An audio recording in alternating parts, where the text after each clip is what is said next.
नमस्कार radio chocolate 104 FM धूम मीठार यह भावपूर्ण प्रस्तुति को स्वागत करुच्ची मु आरजे अनिल। रथयात्रा उपलक्षे यह विशेष प्रस्तुति ना जार भाग्य सेवायत।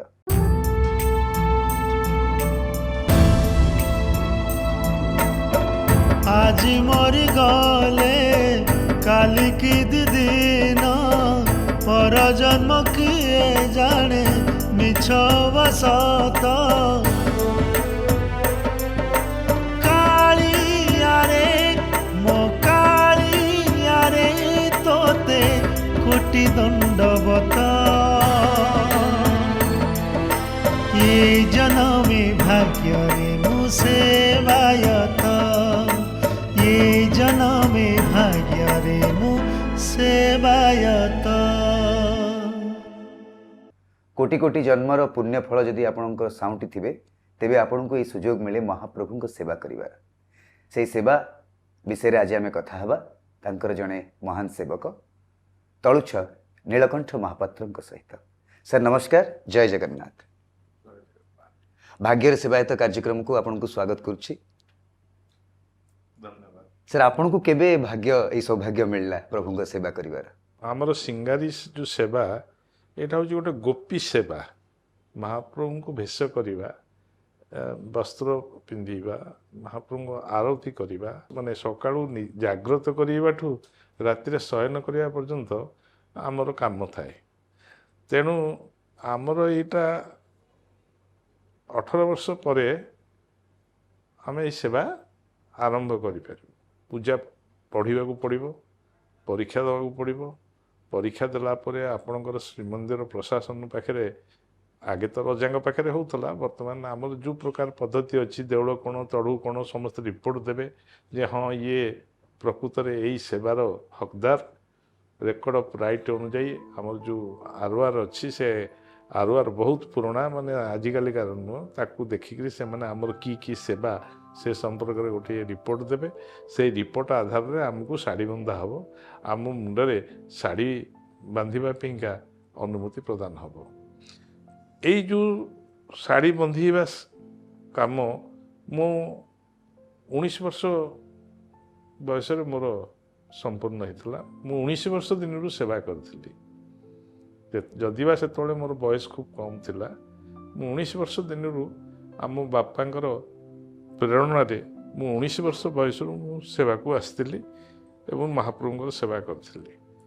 किंतु सेवा ताकू उल्टी देले तार हूँ अन्य नाम बासे। सेवाटा हूँ कौन, जड़े जनकर सेवा करी तमें तुष्टिकरण कर ता छड़ा तमें आउ कौन सी जिनिस क्या तुष्टिकरण कर। सेवा द्वारा तुष्टिकरण बस कर दिया जाई परिबो। धरंतु आपन को जने यदि सेवा ठीक मन रे आ ठीक हृदय करुथाए ताले आपण निजे अनुभव करि परिबे जे मोते जी सेवा करूची तार कु भली भाव सी मोर सेवा करूची। सेमती महाप्रभुंकर जो सेवा तमें करिवो से सेवा तमें कु भाव रे करूच सेटा जानिमा पेंका महाप्रभु किसी असुविधा नहीं। तेणु आपण जो प्रकार सेवा करुथिबे आपण से हिसाब से फल पाइबे। महाप्रभु क्या एमती हाथ में तो एमती दे दियंतिनी कि हठात किए जानीपरनी। तेणुक महाप्रभु एमती गोटे जिनिस जहाँ को देखी होनी, जहाँकर प्रभावटा को आप अनुभव करें जितेबाला आपण निजे असहाय अवस्था उपलब्धि करेंगे जे आउ गोटे किसी शक्ति अच्छी जी कि दुनिया रे सब जिनिस को करुची। ए जिनिसटा आपन को केतबेले अनुभूति हम जितेबाला आपणकर संपूर्ण शरणापन्न आप महाप्रभु पाखे हेबे, ता छड़ा आप जानीपारे। तो आम से बयस सेवा करूँ एवं सेवा कला बेले से जो बयस से बयसर प्रभाव में आम किंतु जानीपारू जे महाप्रभुंकर पाखे एते निजर होकर आम जानीपारूँ। जितेबाला आमर बयस धीरे धीरे बढ़ीगला, जितेबाला आम शरीर थकापण आसला, सेतेबाला आम अनुभव कलु जे महाप्रभुंकर सेवा कौन आ कौन मिले। यही जो सेवा এই ସେବାରେ ଜନ୍ମ ହେବା ଆମର ଜଗନ୍ନାଥଙ୍କର ଦୟା ଏବଂ ଆମର ପୂର୍ବର କିଛି ସୁକୃତ ଥିଲେ ଏଇ ଜନ୍ମ ପାଇବୁ ଏଠି ଆଉ ଏଇ ସେବା ବି ପାଇବୁ। କାରଣ ଲକ୍ଷ ଲକ୍ଷ ଲୋକ ଜନ୍ମ ହେଉଛନ୍ତି, ତା ଭିତରେ ଆମେ ଏଇ ଯେଉଁ ମହାପ୍ରଭୁଙ୍କ ସେବକ କୂଳରେ ଜନ୍ମ ହେଇଛୁ ବା ଏଇ ଯେଉଁ ସେବାର ଅଧିକାରୀ ହେଇଛୁ କେବଳ ମହାପ୍ରଭୁଙ୍କର କରୁଣାରୁ ହେଇଛୁ। ସବୁ ତାଙ୍କ ଇଚ୍ଛାରେ ହିଁ ହେଇଛି। ଜଗନ୍ନାଥ ଏଭଳି ଠାକୁର ଯାହାର ପାଟି ନଥିଲେ କଥା କୁହେ, ହାତ ନଥିଲେ କାମ କରିଦିଏ, ଆକାର ନଥିଲେ ନିରାକାରରେ ତାକୁ ଦେଖିଲେ ସୁଦ୍ଧା ବି ଆକାର ହେଇକିରି ଆସିକି ତମ ପାଖରେ ଛିଡ଼ା ହୁଏ, ସୁଖ ଦୁଃଖରେ ତମ ସାଙ୍ଗରେ ସାଥ ଦିଏ, ସିଏ ହେଉଛନ୍ତି ଜଗନ୍ନାଥ। ତେଣୁ ଜଗନ୍ନାଥଙ୍କର ମହିମା ବିଷୟରେ ବହୁତ ମୁନି, ବହୁତ ଋଷି, ବହୁତ ଗବେଷକ, ବହୁତ ରାଜା ମହାରାଜା ଏ କାଳକ୍ରମେ ସବୁ ତାଙ୍କ ଉପରେ ସବୁ ମାନେ ରିସର୍ଚ୍ଚ କରିକିରି ସବୁ ଲେଖିଦେଇ ଯାଇଛନ୍ତି। ଆପଣଙ୍କର ଦାରତା ଭକ୍ତିଠୁ ଆରମ୍ଭ କରିକିରି ଆପଣଙ୍କର ଇଏ ପର୍ଯ୍ୟନ୍ତ ସବୁଥିରେ ଦେଖିବେ ଜଗନ୍ନାଥଙ୍କର ମହାତ୍ମାଟା କେମିତି ପରିପ୍ରକାଶ ହେଇଛି ସବୁ ଜାଗାରେ। ପଦ୍ମ ପୁରାଣରେ କ'ଣ ଅଛି, ସବୁ ଜାଗାରେ ଅଛି ମହାପ୍ରଭୁଙ୍କ କଥା। କାରଣ ଚାରି ଧାମ ଭିତରେ ଇଏ ହେଉଛି ମୁଖ୍ୟ ଧାମ ଜଗନ୍ନାଥଙ୍କ ଧାମ। ମୁଁ ଜଣେ ସାଧାରଣ ସେବକ ହିସାବରେ କହିବି ଯେ ଜଗନ୍ନାଥଙ୍କ ସେବା ଦ୍ୱାରା ସବୁକିଛି ପ୍ରାପ୍ତି। ଆପଣ ସିଂହାରୀ ସେବା ଆପଣଙ୍କ ପରିବାରର, ତାପରେ ଏଇ ଯେଉଁ ତଳୁଛ ସେବା କେବେଠୁ ଆରମ୍ଭ ହେଲା ଏବଂ କେମିତି? ରେକର୍ଡ ଅଫ୍ ରାଇଟ୍ ଅଛି। ଏ ମନ୍ଦିର ରଜାଙ୍କ ତତ୍ତ୍ୱାବଧାନରେ ଚାଲୁଥିଲା। ଯେତେବେଳେ ସରକାର ନଥିଲେ ରଜାଙ୍କ ତତ୍ତ୍ୱାବଧାନରେ ଚାଲୁଥିଲା। ମହାପ୍ରଭୁଙ୍କର ପ୍ରତ୍ୟେକଟା ଜିନିଷକୁ ରକ୍ଷଣାବେକ୍ଷଣ କରିବାକୁ ଏଇ ସେବକମାନେ ସୃଷ୍ଟି ହେଇଛନ୍ତି ଏବଂ ସେ ସେବା ଦିଆଯାଇଛି ସେବକମାନଙ୍କୁ। ଆମର ଯେଉଁ ସିଙ୍ଗାରୀ ସମ୍ପ୍ରଦାୟରେ ତ ସିଏ ଆମର ସିଙ୍ଗାରୀ ସେବା, କିନ୍ତୁ ସିଙ୍ଗାରୀ ସେବା ବାଦ ତଳୁଛ ସେବା ଆମର ଆଉ ଗୋଟେ ଶାଢ଼ୀ ଅଛି, ଯେଉଁ ଶାଢ଼ୀଟା କି ମାନେ ଯେତେ ସେବକ ଅଛନ୍ତି ସମସ୍ତଙ୍କ ମୁଣ୍ଡରେ ଶାଢ଼ୀ ବନ୍ଧାନ୍ତି ପାଟଯୋଶୀ ମହାପାତ୍ର। ସେମାନେ ଦରଖାସ୍ତ କଲା ପରେ ଶ୍ରୀମନ୍ଦିରର ସ୍ୱୀକୃତି ଆସିବା ପରେ ତାଙ୍କ ମୁଣ୍ଡରେ ଶାଢ଼ୀ ବନ୍ଧା ହେବ ଏବଂ ସେଇ ଦିନଠାରୁ ସିଏ ସେବକ ପଦବାଚ୍ୟ ହେବେ ଏବଂ ସେବା କରିବାର ଅଧିକାର ପାଆନ୍ତି ସମସ୍ତ ସେବାୟତ। ଆମର ଯେଉଁ ଶାଢ଼ୀ ବନ୍ଧାଟା ହୁଏ, ଯେହେତୁ ସିଏ ଆମ ଭାଇ ପାଟଯୋଶୀ ମହାପାତ୍ର, ତ ଯେଉଁଦିନ ଆମ ମୁଣ୍ଡରେ ସିଏ ଶାଢ଼ୀ ବାନ୍ଧିବେ ସେଦିନ ସିଏ ମଧ୍ୟ ନିଜ ହାତରେ ତାଙ୍କ ମୁଣ୍ଡରେ ଶାଢ଼ୀ ବାନ୍ଧିକିରି ଆମ ସହିତ ଏକାଠି ଆସିବାର ପରମ୍ପରା ଅଛି। କାରଣ ଯେହେତୁ ଆମର ଏଇଟା ହେଉଛି ଚଞ୍ଚୁ ଶାଢ଼ୀ, ଏଇ ଚଞ୍ଚୁ ଶାଢ଼ୀ ଅନ୍ତର୍ଗତ ସେବା ତା ଦେହରେ ରହିଲା ମହାନାୟକ ଶାଢ଼ୀ। ମହାନାୟକ ଶାଢ଼ୀରେ କେଉଁମାନଙ୍କୁ ଦିଆଯାଇଛି ନା ଆମ ଭାଇମାନଙ୍କ ଭିତରେ 2 ଜଣଙ୍କୁ ଦିଆଯାଇଛି, 3 ଜଣଙ୍କୁ ଦିଆଯାଇଛି ମହାନାୟକ ଶାଢ଼ୀ। ଗୋଟେ ଜଣେ ହେଉଛନ୍ତି ପାଟଯୋଶୀ ମହାପାତ୍ର, ଆଉ ଜଣେ ହେଉଛନ୍ତି ଭିତରଚ୍ଛ ମହାପାତ୍ର ଏବଂ ଆଉ ଜଣେ ହେଉଛନ୍ତି ତଳୁଛ ମହାପାତ୍ର। ଇଏ ହେଲେ ସିଙ୍ଗାରୀ ସମ୍ପ୍ରଦାୟର ସେବକ। ତେଣୁ ଏଇ ଯେଉଁ ସେବା ଆମେ ଶ୍ରୀମନ୍ଦିରରେ ସକାଳୁ ଜଗନ୍ନାଥ ମହାପ୍ରଭୁଙ୍କର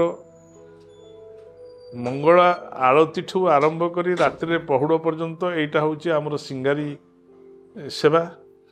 ତଳୁଛ ସେବା ହେଉଛି ଆପଣଙ୍କର ରାତ୍ରିରେ ମହାପ୍ରଭୁଙ୍କର ଯେଉଁ ପହୁଡ଼ ହେବ, ସେ ପହୁଡ଼ ଉପରେ ଯେଉଁ ମୁଦ ଦିଆଯାଏ, ସେ ମୁଦଟା ହେଉଛି ମୁଦ ଦେବା ସେବାଟା ହେଉଛି ତଳୁଛ ସେବା।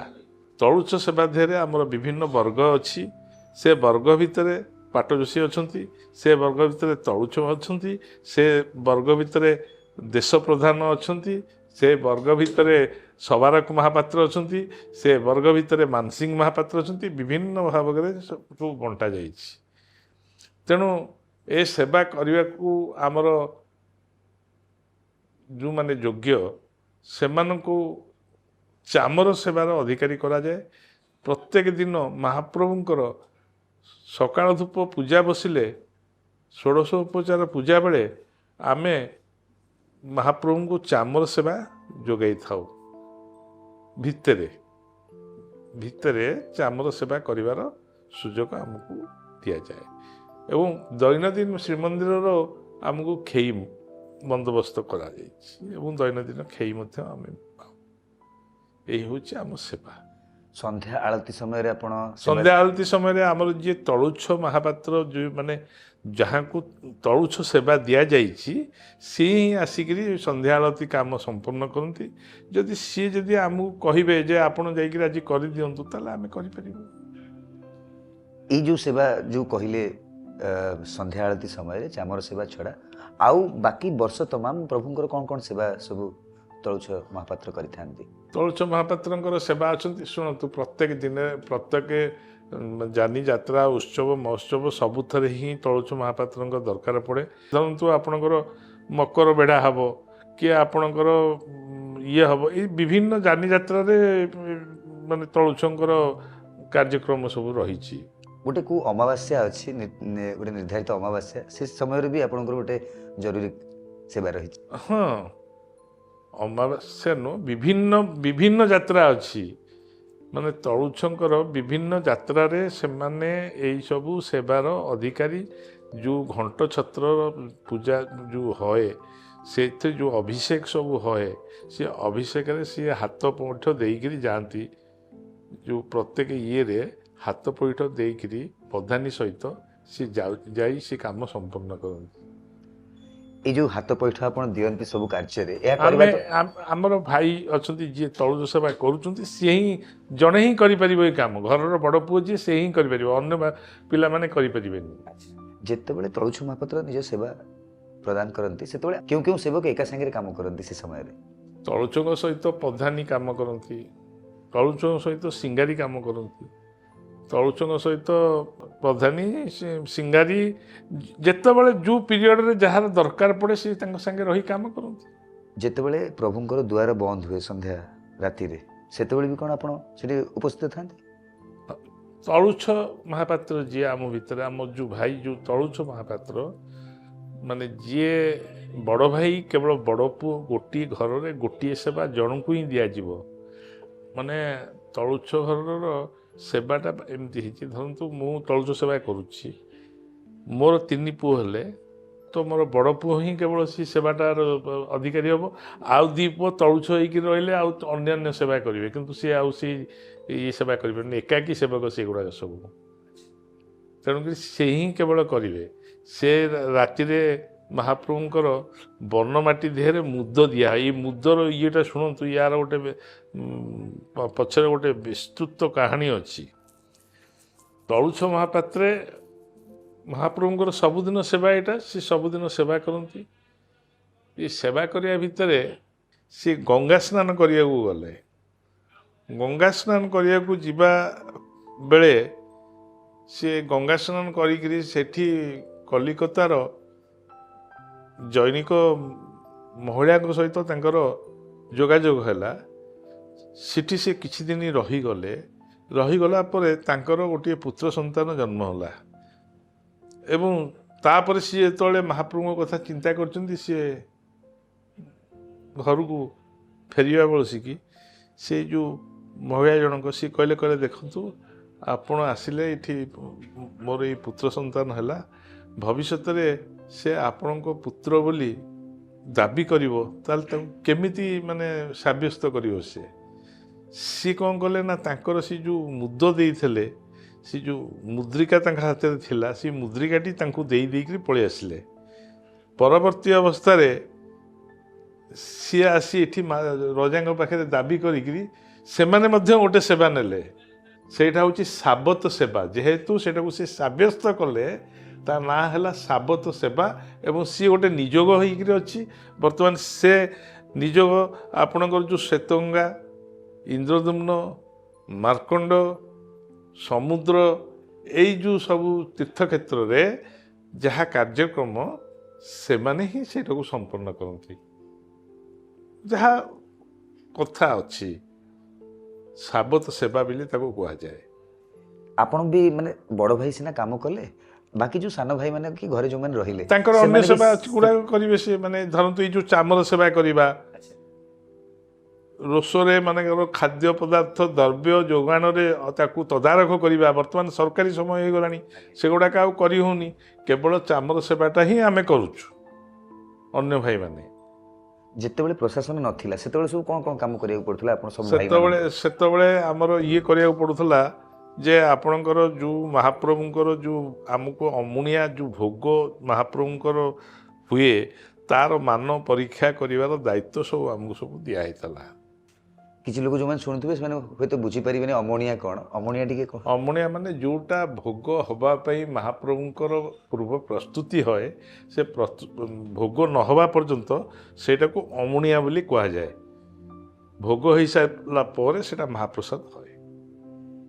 ଏଇ ଯେଉଁ ଅମଣିଆ ଯେତେବେଳେ ଆପଣ ଆଣୁଥିଲେ ପ୍ରଶାସନ ଯେତେବେଳେ ଆମେ ନଥିଲେ, ଆଣୁନୁ, ମାନେ ଯୋଉମାନେ ଆଣିବା ଆଣୁଥିଲେ, ଲୋକ ଅଲଗା ଅଛି। ଆପଣ ତଦାରଖ କରୁଥିଲେ। ଆମେ ତଦାରଖ କରୁଥିଲୁ ଯେ ପ୍ରକୃତରେ ସେ ଜିନିଷ ସେୟା ହେଇଛି, ଏଇଟା ମହାପ୍ରଭୁଙ୍କର ଖାଇବା ଉପଯୋଗୀ ଜିନିଷ କି ନାହିଁ, ତାକୁ ଏସବୁ ତଦାରଖ ପରଖିବାର କ'ଣ କିଛି ମିଟର ଥିଲା?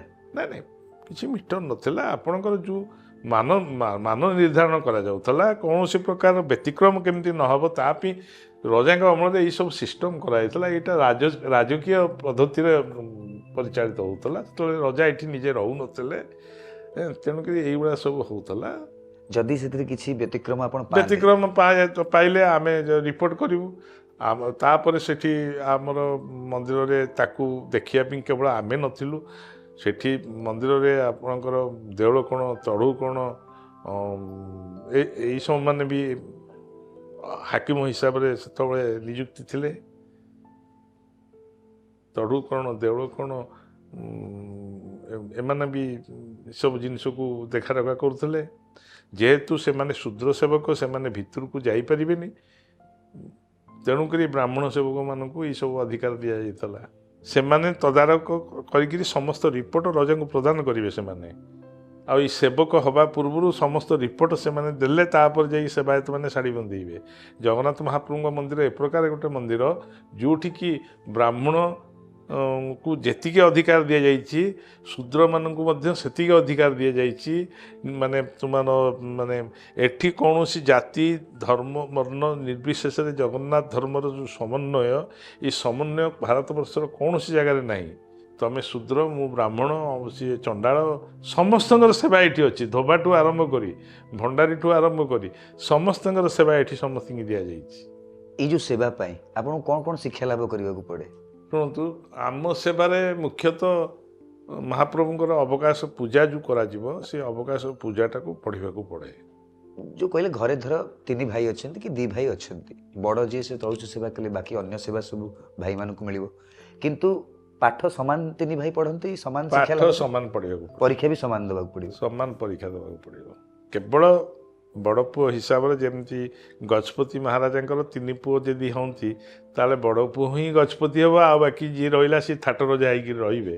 କିନ୍ତୁ ସମ୍ପତ୍ତିରୁ ଅଧିକାର ସବୁ ପାଇବ, କିନ୍ତୁ ସେବାରେ କୌଣସି ପ୍ରକାରର ଭାଗ ନେଇପାରିବନି।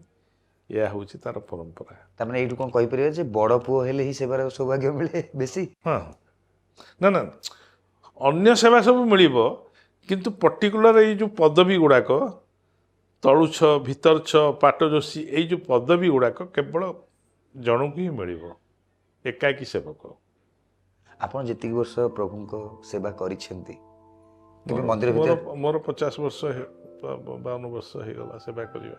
କେବେ କିଛି ଅନୁଭବ କରିଛନ୍ତି?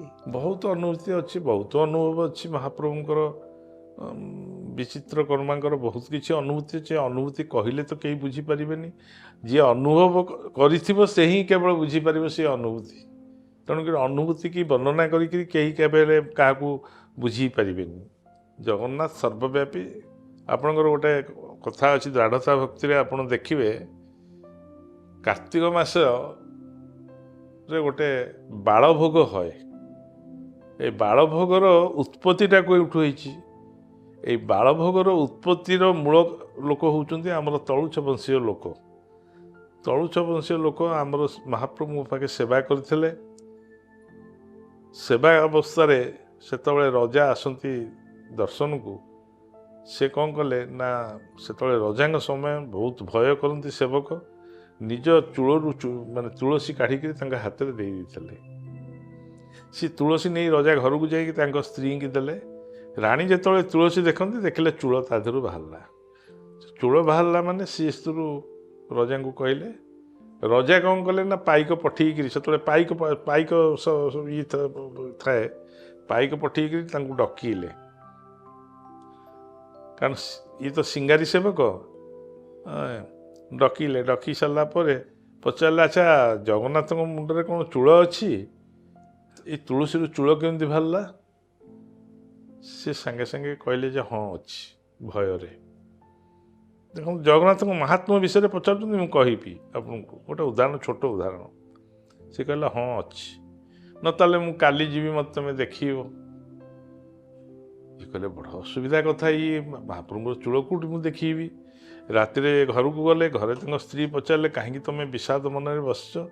ନା କାଲି ପରେ ପରଦିନର ଅବସ୍ଥା ମୋର କ'ଣ ହେବ ମୁଁ ଜାଣିନି। ନା କ'ଣ ହେଇଛି? ନା ମୁଁ ଏମିତି ଏମିତି କହିଛି। ନା ତମେ କ'ଣ କରିବ? କ'ଣ ନା କ'ଣ କରିବି, ଯାହା ମହାପ୍ରଭୁ କରିବେ ତାହା କରିବି, ୟା ବୋଲି କହି ରାତିରେ ଶୋଇଲେ। ତାର ଦିନ ଯେତେବେଳେ ସକାଳୁ ମଙ୍ଗଳ ଆଳତୀକି ଯାଆନ୍ତି, ସେତେବେଳେ ଦେଖିଲା ବସିକି ଜଗନ୍ନାଥଙ୍କର ସବୁ ବହୁତ ବଡ଼ ବଡ଼ ଚୂଳ ସବୁ ଓହଳିଛି ସବୁ ସିଂହାସନ ପର୍ଯ୍ୟନ୍ତ।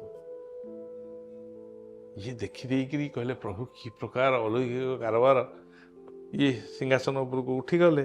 ରଜା ଆସିଛନ୍ତି ଦେଖିବା ପାଇଁକା, ରଜା ସାଙ୍ଗରେ ମନ୍ତ୍ରୀ ବି ଆସିଛନ୍ତି। ରଜା ଯେତେବେଳେ ଆସିକିରି ଦେଖନ୍ତି ଯେ ପ୍ରକୃତରେ କ'ଣ ଚୂଳ ସବୁ ଓହଳିଛି, ତ ରଜା କହିଲେ ବୋଧେ ଇଏ ବୋଧେ ତ ସିଙ୍ଗାରୀ ସେବା କରନ୍ତି, ଇଏ ବୋଧେ ମାନେ ଲଗେଇ ଦେଇଛନ୍ତି ଚୂଳ ମହାପ୍ରଭୁଙ୍କୁ। ଏ ବୋଲି କହି ଗୋଟେ ଚୂଳ କ'ଣ କଲେ ଟାଣିଦେଲେ। ଯେତେବେଳେ ଟାଣିଦେଲେ ସେତେବେଳେ ମହାପ୍ରଭୁଙ୍କର ମୁଣ୍ଡରୁ ଧାର ଧାର ହେଇ ରକ୍ତ ବୋହିଗଲା। ସେ ରକ୍ତ ଦେଖିଦେଇକିରି ମାନେ ରାଜା ମାନେ ପାଗଳ ପ୍ରାୟ ହେଇଗଲେ। କହିଲେ କ'ଣ ହେଲା, କେମିତି କ'ଣ କରିବେ? ସାଙ୍ଗୁ ସାଙ୍ଗୁ ସିଏ ତଳୁଛମଙ୍କର ଚରଣ ଛୁଇଁକିରି କହିଲେ ତମେ ମହାପ୍ରଭୁଙ୍କର ଏଇ ଯେଉଁ ରକ୍ତ ବୋହିବାଟାକୁ ବନ୍ଦ କରିଦିଅ। ନା ସବୁ ଆଜ୍ଞା ବନ୍ଦ ହେଇଯିବ। ଆପଣ ଏଇଟାକୁ ପରୀକ୍ଷା କରିଥିଲେ ଏବଂ ମହାପ୍ରଭୁଙ୍କର ମହିମା କ'ଣ ଏଇଟା ଜାଣିବା ପାଇଁ ସାରା ବିଶ୍ୱ ଆପଣ ଗୋଟେ ଭୋଗ ଆଉ ଏକ୍ସଟ୍ରା କରନ୍ତୁ। ତା ନାଁ ହେବ ବାଳ ଭୋଗ, ଏବଂ ସେଇଟା ପ୍ରତ୍ୟେକ ବର୍ଷ କାର୍ତ୍ତିକ ମାସରେ ଗୋଟେ ମାସ ପାଇଁକା ସେଇଟା ବନ୍ଦୋବସ୍ତ ହେବ। ସେଇଦିନଠୁ ମହାପ୍ରଭୁଙ୍କର କାର୍ତ୍ତିକ ମାସରେ ବାଳଭୋଗ ଗୋଟେ ଏକ୍ସଟ୍ରା କରାଯାଏ ସକାଳ ଧୂପ ପରେ, ଏଇ ସ୍ମୃତିକି ବଞ୍ଚି ରଖିବା ପାଇଁକା। ଏଇଟା ଇଏ ଗୋଟେ ପରୀକ୍ଷା। ତେଣୁକରି ଆପଣ ଦୃଢ଼ତା ଭକ୍ତିରେ ପରିଷ୍କାର ଲେଖା ଅଛି। ଏବେ ଆପଣଙ୍କର ଯେଉଁ ଘରେ ଯେଉଁମାନେ ଆପଣଙ୍କ ପୁଅ କିମ୍ବା ଆପଣଙ୍କର ଘରେ ଯେଉଁ ଅଲଗା ଆଗାମୀ ପିଢ଼ି ଅଛନ୍ତି, ସେମାନେ କ'ଣ ଏଇସବୁ କାମ, ଏଇ ସେବା କରିବା ପାଇଁ ମୋର ସେତିକି ଉତ୍ସୁକ? ପୁଅ ସେବା କରିଛି, କିନ୍ତୁ କିଏ କରିବନି ତା ଭାଗ୍ୟରେ ନଥିବ। ସମସ୍ତଙ୍କ ଭାଗ୍ୟ ଦେଇକି ତ କିଏ କାହାକୁ ଆଣିନି ଏଇ ଦୁନିଆକୁ। ଯାହା ଭାଗ୍ୟରେ ନଥିବ ସିଏ କରିପାରିବନି। ମହାପ୍ରଭୁଙ୍କର ଯାହା ପାଇଁ ଇଚ୍ଛା ନଥିବ, ଧରନ୍ତୁ ମୁଁ ଯଦି ଚାହିଁବିନି ଯେ ମୋର ଏଇ କର୍ମଚାରୀ ମୋତେ ଭଲ ଲାଗୁନି, ମୁଁ ତାକୁ ହଟେଇ ଦେବି। ତେଣୁକରି ଏଇଗୁଡ଼ାକ ସବୁ ହେଉଛି ତାଙ୍କର ଗୋଟେ ହାତର ଖେଳ। ତେଣୁକରି ତା ଉପରେ ଆମେ କୌଣସି ପ୍ରକାର ମାନେ କିଛି କଣ୍ଟ୍ରୋଲ ଆମର ନାହିଁ। ଆମେ ତ ଚାହିଁବୁ ଯେ ଆମ ପିଲାମାନେ ୟାକୁ କରନ୍ତୁ ଏବଂ ଏଇ ପ୍ରଥା ଆଗାମୀ ଦିନରେ ହେଇପାରୁ। ତେଣୁକରି ଏଇ ସେବାୟତକୁ ବଞ୍ଚେଇ ରଖିବାକୁ ହେଲେ, ଏଇ ସେବାକୁ ବଞ୍ଚେଇ ରଖିବାକୁ ହେଲେ, ଯଦି ଗୋଟେ ପିଲା ତାର ଜଗନ୍ନାଥଙ୍କ ସେବା କରି ସେଇ ପରିମାଣରେ ଷ୍ଟାଟସରେ ଯଦି ସୋସାଇଟିରେ ନ ବଞ୍ଚି ପାରିବ, ତାହେଲେ ସେବା କରିବାକୁ ଲୋକଙ୍କର ଆଗ୍ରହ ବଢ଼ିବନି। ଯଦି ଆଗ୍ରହ ନ ପଡ଼ିବ, ତାହେଲେ ଆମର ଗୋଟେ ପୁରୁଣା ପରମ୍ପରା ଲୋପ ପାଇଯିବ। ତେଣୁକରି ସରକାରଙ୍କର ବି ଦାୟିତ୍ୱ ଯେ ୟାକୁ କରିବାକୁ ହେଲେ ସେତିକି ଅଧିକା ପ୍ରୋତ୍ସାହନ ଦିଅନ୍ତୁ, ଯାହାଫଳରେ କି ଯୁବପିଢ଼ି ତା ଦେହକୁ ଆକୃଷ୍ଟ ହୋଇକି ଅଟୋମେଟିକ୍ ଆସିବେ। ତେଣୁକରି ଏଇ ସେବା ଆଉ ଦିନକୁ ଦିନ ବଢ଼ିଯିବ, କିଛି କମିବନି। କାରଣ ଏ ରାଜ୍ୟ ସ୍ତରରେ ଏବଂ ଦେଶ ବିଦେଶରେ ଏଇ ସେବା ଓ ସେବକଙ୍କର ଆଦୃତ ଜଗନ୍ନାଥ ମହାପ୍ରଭୁଙ୍କ ଯୋଗୁଁ ହିଁ ଆମର ପରିଚୟ ବାହାରକୁ ଯାଉଛି। ଆଉ ଏ ସେବାୟତମାନେ ଏଇ ସଂସ୍କୃତିକି ଆଜି ପର୍ଯ୍ୟନ୍ତ ବଞ୍ଚେଇ ରଖିଛନ୍ତି। ଏଇ ସେବାୟତମାନଙ୍କ ଦ୍ୱାରା ଏଇ ସଂସ୍କୃତି ବଞ୍ଚିଛି। ତା ନହେଲେ ତ ମାନେ ସଂସ୍କୃତି ହିଁ ଲୋପ ହେଇଯାନ୍ତା। ତେଣୁକରି ମହାପ୍ରଭୁ କରନ୍ତୁ, ସେବାୟତମାନେ ଭଲରେ ରୁହନ୍ତୁ ଏବଂ ମହାପ୍ରଭୁଙ୍କ ସେବା ବି ଭଲରେ ହଉ। ସକାଳୁ ଯେତେବେଳେ ପ୍ରଭୁଙ୍କୁ ସିଙ୍ଗାର କରନ୍ତି, କ'ଣ କ'ଣ କରିବାକୁ ପଡ଼େ? ବିଭିନ୍ନ ସମୟରେ ବିଭିନ୍ନ ପ୍ରକାର ଇଏ ହୁଏ। ପ୍ରତ୍ୟେକ ଦିନ ସକାଳୁ ଆସିଲେ ମହାପ୍ରଭୁଙ୍କର ଆଗ ମଙ୍ଗଳ ଆଳତୀ ହେବ। ମଙ୍ଗଳ ଆଳତୀ ରାତିରେ ଯେଉଁ ବଡ଼ ସିଙ୍ଗାରରେ ଯେଉଁ ବେଶ ଥିବ, ସେ ବେଶ ତକ ସବୁ ଖୋଲା ହେବ ଏବଂ ମହାପ୍ରଭୁ ଯେମିତି ମଣିଷ ଆମେ ନିତ୍ୟକର୍ମ କରିବା ପାଇଁ ଗାମୁଛା ପିନ୍ଧୁଛୁ, ସେମିତି ମହାପ୍ରଭୁଙ୍କୁ ଗାମୁଛା ପିନ୍ଧି ଦିଆଯିବ। ତାପରେ ମହାପ୍ରଭୁଙ୍କର ସ୍ନାନ ହେବ। ମହାପ୍ରଭୁଙ୍କ ସ୍ନାନ ପରେ ପୁନରାୟ ମହାପ୍ରଭୁଙ୍କୁ ପୁଣି ବେଶ କରାଯିବ। ମହାପ୍ରଭୁ ଗୋଟେ ଦିନରେ କେତେଥର ବେଶ ହୁଅନ୍ତି ଏମିତି? ଶୁଣନ୍ତୁ, ସକାଳୁ ପ୍ରଥମେ ସକାଳ ଧୂପ ପୂର୍ବରୁ ଗୋଟେ ବେଶ ହେବେ, ତାପରେ ମଧ୍ୟାହ୍ନ ଭୋଗ ହେଲା ଆସିକି ଆଉ ଗୋଟେ ବେଶ ହେବେ, ତାପରେ ସନ୍ଧ୍ୟା ଆଳତି ସମୟରେ ଆଉ ଗୋଟେ ବେଶ ହେବେ, ତାପରେ ବଡ଼ ସିଙ୍ଗାରକୁ ଆଉ ଗୋଟେ ବେଶ ହେବେ। ପ୍ରତ୍ୟେକ ଥରର ବେଶ ଅଲଗା ଅଲଗା ଅଲଗା ଅଲଗା ହେବେ। ତାପରେ ଶୀତ ଦିନେ ଗୋଟେ ପ୍ରକାର ବେଶ, ଗରମ ଦିନେ ଗୋଟେ ପ୍ରକାର ବେଶ, ବିଭିନ୍ନ ପର୍ବପର୍ବାଣୀରେ ମାନେ ବିଭିନ୍ନ ପ୍ରକାରର ଅଲଗା ବେଶ ଅଛି ସବୁ ଯେଉଁ ଆପଣ ଦେଖୁଛନ୍ତି ସେଗୁଡ଼ାକ ସବୁ ବେଶ। କାର୍ତ୍ତିକ ମାସ ସାରା କାର୍ତ୍ତିକ ମାସରେ ରାଧା ଦାମୋଦର ବେଶ, ପଞ୍ଚକ 5 ଦିନରେ ସେ 5 ପ୍ରକାର ବେଶ। ତେଣୁ ବେଶ ବହୁତ ପ୍ରକାରର ବେଶ ଅଛି ମହାପ୍ରଭୁଙ୍କର। ଆପଣ ପ୍ରଭୁଙ୍କୁ ବେଶ କରିବାକୁ ଯିବା ପୂର୍ବରୁ କ'ଣ କିଛି ପଢ଼ିକି ଯାଆନ୍ତି? ମନ ରୁହେ କେମିତି ଏତେ ଗୁଡ଼ିଏ ବେଶ ଅଛି ଯେ ଏଇ ବେଶରେ ଏଇଆ? ସେ ଅଟୋମେଟିକ୍ ଶୁଣନ୍ତୁ, ସିଏ ତ ସବୁ ଲିଖିତ ଅଛି। ମହାପ୍ରଭୁଙ୍କର ଦୈନନ୍ଦିନ ନୀତି ଯେଉଁ ହେଉଛି ମାନେ ଇଏ ମାନେ 4 ଯୁଗର ପାଳନ ହେଉଛି ନୀତି ଏଠି। ତେଣୁକରି ସେ ସବୁ ଲିପିବଦ୍ଧ ଅଛି। ନକ୍ଷତ୍ର ବୋଲି ଗୋଟେ କ'ଣ ଜାଣିଛନ୍ତି ଆପଣଙ୍କର? ଏଠି ନକ୍ଷତ୍ର ବନ୍ଦାପନା ହୁଏ ମହାପ୍ରଭୁଙ୍କୁ, ଗୁରୁବାର ମାଜଣା ହୁଏ। ଏଇସବୁ ଜିନିଷ ଯେଉଁ ଅଛି ସେଗୁଡ଼ା ସବୁ ଲିପିବଦ୍ଧ ଅଛି। କେଉଁ ଦିନ କେଉଁ ତିଥି କ'ଣ ପଡ଼ିଲେ କ'ଣ ହେବ କ'ଣ ନାହିଁ ସେ ସବୁ ଲିଖିତ ଆକାରରେ ଅଛି। ସେ ସବୁ ପରମ୍ପରା ପାଳନ କରାଯାଉଛି। ଏଇ ଜଗନ୍ନାଥ ମନ୍ଦିର ଏକମାତ୍ର ମନ୍ଦିର ଭାରତବର୍ଷରେ ଯେଉଁଠିକି ହଜାର ହଜାର ବର୍ଷର ପରମ୍ପରା ଏଠି ବଜି ରହିଛି ବୋଲିକା ଇଏ ବିଶ୍ୱବିଖ୍ୟାତ ହେଇଛି।